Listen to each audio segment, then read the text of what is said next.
Biot Savart's law. क्या है बेटा? Biot Savart's law. ये है क्या बेटा? सुनो मेरी बात, ध्यान सुनना। अब देखो इन्होंने क्या कहा, मान लो बेटा आपके पास एक करंट कैरिंग वायर है। बेटा आपके पास क्या है? एक करंट कैरिंग वायर है। अब मैंने कहा कि बेटा ये आपके पास है कोई पॉइंट P। अब बेटा इस करंट कैरिंग वायर की वजह से पॉइंट P पे मैग्नेटिक फील्ड कितनी होगी निकाल के बताओ। मैंने आपको क्या बोला कि बेटा आपके पास कोई करंट कैरिंग वायर है और मैंने कहा भैया इस करंट कैरिंग वायर की वजह से पॉइंट P पे मैग्नेटिक फील्ड कितनी होगी। सो भैया उसको बताने के लिए, समझाने के लिए कौन सा लॉ आया बेटा आपके सामने? First Biot Savart's law. अब सुनो मेरी बात, कुछ चीज़ें आपको जाननी पड़ेंगी बेटा, सामने ध्यान देना। देखो बेटा आपको पता है जो करंट है बेटा वो कैसी क्वांटिटी है? एक स्केलर। बेटा कैसी क्वांटिटी है? एक स्केलर। देखो अगर मैं बेटा इस करंट को बेटा लेंथ से मल्टीप्लाई कर दूं, छोटी सी लेंथ से मल्टीप्लाई कर दूं, तो बेटा एक कैसी क्वांटिटी बन जाएगी आपके लिए? एक वेक्टर। बेटा कैसे बन जाएगी? एक वेक्टर। तो बेटा आप लोग उसको ऐसे लिख सकते हैं, कैसे? आईडीएल। क्या हो सकता है? आईडीएल। सुनना मेरी बात, सबको मतलब बताऊंगा, ठीक है? मैंने क्या कहा बेटा, करंट कैसी क्वांटिटी है? स्केलर क्वांटिटी है। अब मैं अगर इसको बेटा लेंथ वेक्टर से मल्टीप्लाई कर दूं तो बेटा ये क्या बन जाएगा? आईडीएल बन जाएगा। और बेटा इसको हम क्या बोलते हैं? This is called current element. क्या बोलते हैं बच्चा लोग इसको? करंट एलिमेंट बोलते हैं। और मैं आपको एक बात बताऊं, बायोट ने बेटा सावर्ट्स ने, जो हमारे लॉ आपके पास आने वाला है, इन्होंने क्या बोला था कि मान लो बेटा एक बहुत लंबा वायर है, उसमें से एक छोटा सा आपने वायर लिया, उसकी वजह से फील्ड बता दी पॉइंट P पे। मैंने कहा आपके पास इतना लंबा वायर है भैया, उसमें से आपने एक छोटा सा पोर्शन लिया, इतना सा वायर का पोर्शन लिया भैया, इस पोर्शन की वजह से इस पॉइंट पे कितनी मैग्नेटिक फील्ड होगी, उन्होंने ये बताई। उन्होंने ये नहीं बताया कि पूरे वायर की वजह से कितनी होगी। थोड़ी बात समझ में आ रही है? अगर आपके पास मान लो 1 मीटर का एक वायर है, मैंने कहा जी 20 सेंटीमीटर वायर की वजह से इस पॉइंट P पर इतनी मैग्नेटिक फील्ड होगी, पूरे वायर की वजह से नहीं बताया ना। और आपको एक बात पता है, हम पहले ही पढ़ते हुए हैं, क्या पढ़ते हुए हैं बेटा? अगर मैं आपसे ये बोलूं कि पूरे वायर की वजह से मैग्नेटिक फील्ड निकाल के बताओ, कैसे निकालेंगे आप लोग? हमारे पास तरीका क्या है? क्या तरीका है बेटा? इंटीग्रेशन। क्या है?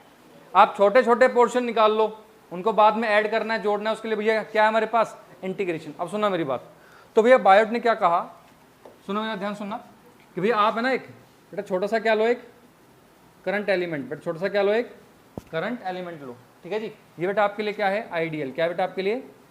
आइडियल लो, ठीक है। अब भैया इस छोटे से करंट एलिमेंट की वजह से बेटा इस पॉइंट पर, बेटा ये पॉइंट कितना दूर है आपके लिए? मान लीजिए r डिस्टेंस। डिस्टेंस क्या है यहाँ से? r। बेटा एंगल क्या बन रहा है मान लो यहाँ पे? दिस एंगल इज से थीटा, दिस एंगल इज से थीटा। कोई दिक्कत तो नहीं है? मैंने क्या कहा, एक आपने एक स्मॉल करंट एलिमेंट लिया। जब भी मैं आपसे बोलूंगा करंट एलिमेंट बेटा वो क्या है आपके लिए? आइडियल। क्या है भैया? आइडियल। ये एक वेक्टर क्वांटिटी होती है ना। तो आपने क्या करा, एक करंट कैरिंग वायर का एक बेटा छोटा सा करंट एलिमेंट लिया। भैया एक बात बताना, अगर छोटा सा करंट एलिमेंट लोगे तो बेटा मैग्नेटिक फील्ड भी कैसी आएगी? छोटी आएगी, नहीं आएगी? हाँ या ना? मतलब अगर मैं आपसे ये बोलूं बेटा यहाँ पे एंगल क्या था? थीटा। सो भैया डिस्टेंस क्या था? r। तो बेटा एक्सपेरिमेंटली क्या पाया गया बताएंगे? Experimentally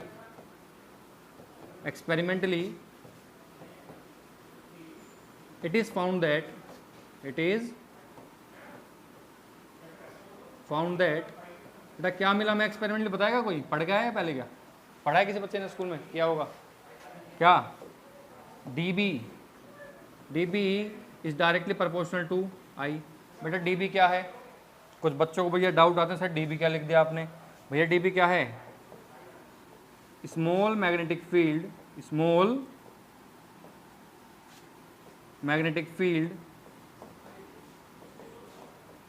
due to a small current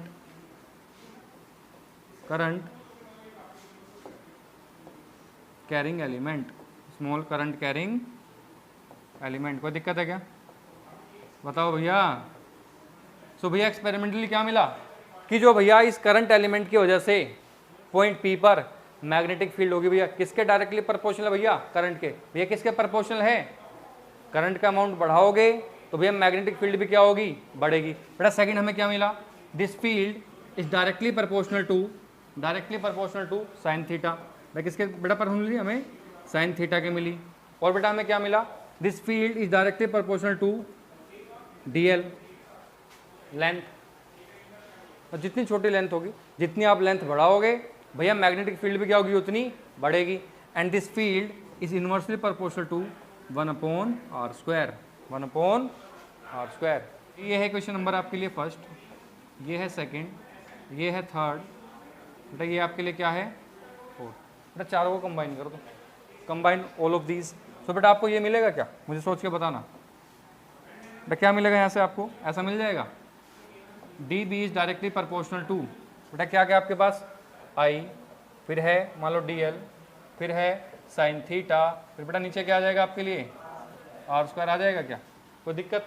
अब आपको हमेशा एक बात पता है, क्या पता है कि जब भी प्रोपोर्शनलिटी हटाओगे क्या आएगा, एक कांस्टेंट। क्या आएगा बच्चा लोग, एक कांस्टेंट। भैया कांस्टेंट मान लीजिए है के, क्या है बेटा कांस्टेंट आपके लिए, के, तो क्या आ गया, के I D L sine theta by में r²। कोई दिक्कत है क्या। अब भैया मेरा पहला जो आपसे बेटा रिक्वेस्ट है वो क्या है, मैं क्या लिख रहा हूँ इस पर, इस फॉर्मूले को लर्न कर लेना। चलो जी बेटा इसके बाद अगर मैं आप लोगों से बात करूँ बेटा, वेक्टर फॉर्म तो हम बाद में पढ़ेंगे बेटा, कुछ चीज़ें हमें पहले जाननी पड़ेंगी। क्या भैया के क्या है, व्हाट इज के, बेटा आप लोगों ने क्या पढ़ा, D B is equals to K I D L sine theta divided by r²। चलो जी ठीक है बेटा, के क्या है इसके अंदर, बोलो, के इज अ कांस्टेंट। बेटा के क्या है, एक कांस्टेंट। क्या है बच्चा लोग, एक कांस्टेंट है। अरे हमें पता है कांस्टेंट है भैया। सो भैया अब बेटा के क्या होता है एक्चुअली, बेटा के होता है mu naught upon 4 mu naught upon 4 बेटा म्यू नोट की वैल्यू कितनी होती है, बेटा के की वैल्यू क्या होती है मुझे पहले इतना बता दो, म्यू नोट अपॉन 4 होती है इस कांस्टेंट की वैल्यू। कैसे फाइंड आउट की भैया, एक्सपेरिमेंटली फाइंड आउट की, इसमें आपको ज़्यादा दिमाग नहीं लगाना है। अरे बात समझ में आई, के की वैल्यू कितनी है, म्यू नोट अपॉन 4 अगर बेटा मैं आप लोगों से बात करूं म्यू नोट की भी वैल्यू होती है बेटा, वो कितनी होती है 4 इंटू 10⁻⁻7 10⁻⁻7 होती है भैया। आप कहेंगे टेस्ला एम्पियर इनवर्स मीटर निकालने को निकाल सकते हैं, बताएंगे कैसे निकालते हैं। भैया म्यू नोट है क्या, आपके मन में ये तो क्वेश्चन आ रहा होगा। आप लोगों ने बेटा चैप्टर नंबर 1 में ई नोट पढ़ा था। ई नोट क्या था, absolute electric permittivity of free space और एयर, बताया था नहीं बताया था। उसका मतलब क्या था कि जब आप चार्जेस को भैया किसी दूसरे मीडियम में रखोगे भैया उनके बीच में लगने वाली फोर्स क्या होती है बेटा, अफेक्ट होती है नहीं होती है, इफेक्ट होती है। ऐसे ही अगर भैया ऐसे आपके पास कोई चीज़ है जिसकी मैग्नेटिक प्रॉपर्टीज़ है, मैग्नेटिक फील्ड है, अगर आप मीडियम चेंज करोगे तो भैया मीडियम चेंज करने से उसकी मैग्नेटिक प्रॉपर्टीज़ पर कितना इफेक्ट आ रहा है बेटा वो कौन बताएगा हमें, म्यू नोट। कौन बताएगा हमें, अरे बात समझ में आ रही है नहीं आ रही है। सो भैया म्यू नोट आपके लिए क्या है बेटा, इट इज मैग्नेटिक परमिएबिलिटी। क्या बेटा, magnetic permeability of free space और वैक्यूम, फ्री स्पेस और वैक्यूम में लिख सकते हैं हम। इतनी बात सभी को क्लियर है, अरे बोलो कोई दिक्कत तो नहीं है। सुनो भैया अगर मैं आप लोगों से बात करूं, देखो अगर भैया आप बात करोगे सीजीएस यूनिट में, सीजीएस यूनिट में भैया के की वैल्यू कितनी होती है बच्चा लोग, 1 कितनी होती है बेटा 1। सीजीएस समझते हो, सेंटीग्राम और सेकंड, सेंटीमीटर ग्राम और सेकंड। ये भैया इसमें के की वैल्यू कितनी होती है 1। और भैया एसआई यूनिट में वैल्यू कितनी होगी बेटा, एसआई यूनिट में के की वैल्यू कितनी होगी, म्यू नोट अपॉन 4 और बेटा म्यू नोट की वैल्यू कितनी होती है 4 × 10⁻⁷। अब कुछ बच्चों के मन में ये है कि सर हमें ना के की एसआई यूनिट हमें बताओ। बच्चों के मन में क्या आ रहा होगा क्वेश्चन, सर हमें ना एसआई यूनिट ऑफ के पूछनी है, हमें पेपर में कहीं से पूछना ले, क्योंकि ये सबसे टफ क्वेश्चन यही है इस चैप्टर का, है ना। ऐसा ही है क्या, हाँ देखो सिलोनी सोचने लग गई, हाँ ऐसा हो सकता है शायद। के I D L sine theta divided by r², कोई दिक्कत तो नहीं है।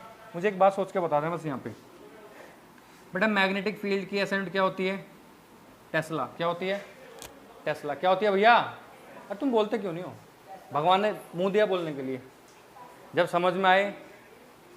फैसला नहीं है टेस्ला है, ये जो तुमने फैसला लिया है वो टेस्ला है भैया, ये फैसला करे सिलोनी पीछे बैठ के। हाँ जी बेटा, के की असाइनमेंट हमें निकालनी है, के को सेम रखो। बेटा करंट की असाइनमेंट क्या होती है? एम्पियर। क्या होती है बच्चा लोग? एम्पियर। भैया लेंथ की क्या होती है? Unit, metre. साइन थीटा क्या है? ट्रिग्नोमेट्रिक फंक्शन है, इसकी कोई यूनिट नहीं होती, डायमेंशन लेस होते हैं, क्लास में तो पढ़ा होगा। भैया आर स्क्वायर की क्या होती है? Metre square. अब जो तुम्हें लगता है कटता है काट दो। देखो 1 मीटर से 1 कैंसिल आउट हो गया। अरे हो गया नहीं हो गया? तो मुझे बताना, मीटर को इधर लिया तो क्या आएगा? Tesla metre. बेटा नीचे क्या आ जाएगा बेटा आपके लिए? ये आ गया एम्पियर। भाई किसकी यूनिट आ गई? ये के की। तो मैंने क्या यूनिट लिखी थी के की? क्या लिखी थी बेटा? टेस्ला एम्पियर इनवर्स मीटर लिखी थी, नहीं लिखी थी? आया ना? तो भैया असाइनमेंट क्या है के की? ये रही। अब किसी बच्चे के मन में पता है क्या आएगा? सर आपने तो ये म्यू नोट की बताई है। अरे म्यू नोट की बोलो, के की बोलो यार, एक ही चीज़ है। क्यों? 4 पाई क्या है? एक, ये भी एक कांस्टेंट है, इसकी भी कोई यूनिट नहीं होगी। अरे बात समझ में आई? तो भैया म्यू नोट की बोल लो या के की बोल लो। भैया असाइनमेंट क्या आ गई आपके सामने? बोलो, टेस्ला एम्पियर इनवर्स मीटर। कैसे आई कि क्लियर हो गया जी इस चैप्टर के अंदर। बढ़े आगे, हटा दें बेटा इसे, बताएं सभी? यहाँ तक नोट हो गया सभी का? अब देखो नेक्स्ट थिंग बेटा, मैं आप लोगों से अगर बात करूं, भैया डी बी की वैल्यू कितनी पढ़ी आप लोगों ने? बताएंगे सही फटाफट से। के I D L sine theta by में आर स्क्वायर। ठीक है जी। अब बेटा मैं आप लोगों से ये कह रहा हूँ कि इसकी वेक्टर फॉर्म निकालनी है। तो भैया वेक्टर फॉर्म निकालने के लिए आप लोग क्या करो बेटा, इसी क्वांटिटी को आर से मल्टीप्लाई आर से डिवाइड कर दो, कोई दिक्कत तो नहीं है। कैंसिल आउट करोगे सेम वही आएगा। क्या बेटा मैं इसको ऐसे लिख लूँ क्या? डी बी इक्वल्स टू, बेटा के की वैल्यू कितनी है? Mu naught upon 4 pi. आया ना बेटा? आगे क्या है? I D L into R sine theta divide में क्या आ गया भैया? R cube. क्या आ गया बेटा नीचे? R cube. को दिक्कत तो नहीं है? बताओ सभी। अब देखो क्या मैं इसको ऐसे लिख लूँ क्या? डी बी इक्वल्स टू, बेटा ये क्या है बेटा? मैग्नेटिक फील्ड एक वेक्टर क्वांटिटी। क्या होती है? एक वेक्टर क्वांटिटी है। अगर मैं आप लोगों को ना पता हो बेटा साइड में लिख लेना। मैग्नेटिक फील्ड बेटा कैसी क्वांटिटी होती है? एक वेक्टर क्वांटिटी। बेटा कैसी क्वांटिटी है आपके लिए? एक वेक्टर क्वांटिटी। बेटा इसकी असाइनमेंट क्या होती है? अभी बताया था मैंने। बेटा असाइनमेंट क्या होती है इसकी? टेस्ला। बेटा नोटेशन क्या होता है उसका? टी। क्या होता है बच्चा लोग? टी। कोई दिक्कत? मैं आपसे कह रहा हूँ अब इसको ऐसे लिख लें क्या? ये है भैया वेक्टर। क्या लगा दिया हमने? वेक्टर। तो इसको ऐसे लिखूँ, कोई दिक्कत तो नहीं है? Mu naught upon 4 pi R cube. बेटा करंट कैसा होता है? करंट कैसा होता है? स्केलर। करंट कैसा होता है भैया? तो करंट तो भैया वेक्टर फॉर्म में आएगा नहीं, करंट को अलग लिखो। अब भैया इसको देखना बेटा, किसको? इस क्वांटिटी को। इस पर मैं बेटा सर्कल कर रहा हूँ इसको। क्या मैं इसको ऐसे लिख सकता हूँ क्या? D L cross R, D L vector cross R vector. बताओ सभी। चलो आपको याद नहीं है तो हम याद दिलाते हैं। क्लास 11th में बेटा आप लोगों ने पढ़ा होगा, क्या पढ़ा होगा? यही कि एक वेक्टर क्रॉस बी वेक्टर क्या होता था भैया?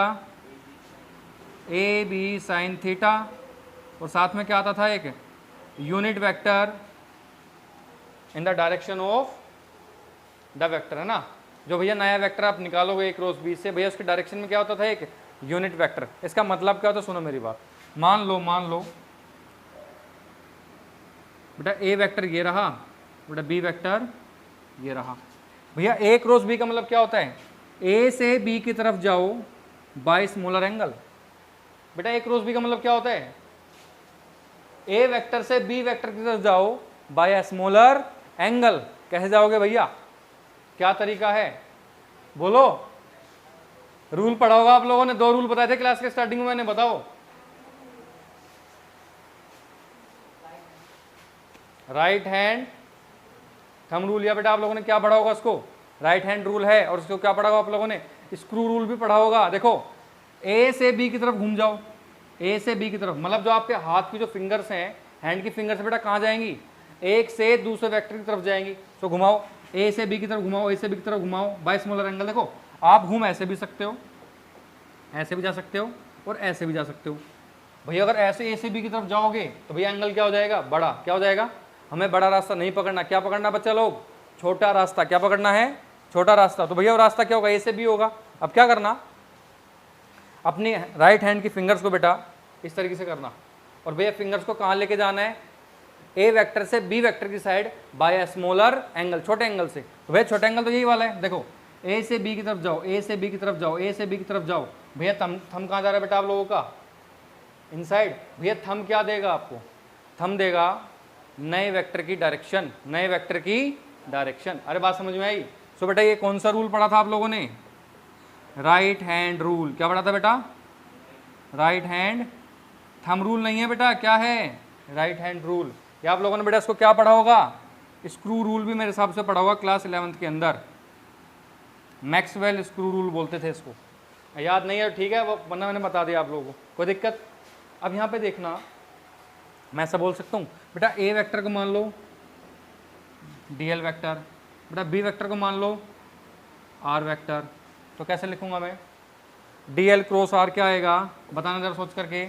बेटा डीएल क्रॉस आर क्या आएगा, यहाँ पे लिखें क्या, डीएल क्रॉस आर क्या आएगा, ऐसे लिखेंगे क्या, D into R into sine theta आएगा क्या, आया ना, बताओ बेटा आएगा नहीं आएगा, अरे बोलो।